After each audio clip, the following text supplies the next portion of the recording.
wanted to be a photographer or a cinematographer.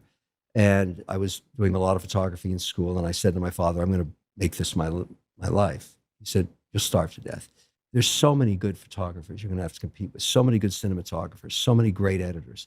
It's very hard to break out. And I said, well, gee, you're not being very supportive. He said, what I'd like you to think about doing is, because you don't know yet, why don't you go and finish school, go into university, finish that, and then get a master's of business so that you have the tool set as an entrepreneur to choose any direction you wish.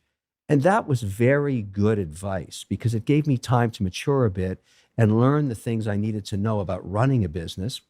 And then as soon as I got out, I went back to what I wanted to do. I started a company that made shorts for the original 6 hockey teams for the networks. So, we would run around all week shooting hockey players and coaches and teams in Detroit and Toronto and New York. And then I'd edit it and we send it up to the satellite and it would appear on Saturday hockey games. And that was my first company. And we started producing Don Cherry's Grapevine, which is a format we owned. I didn't even know what a format was, but a format is ownership. It's IP and television. And then another program called The Original 6.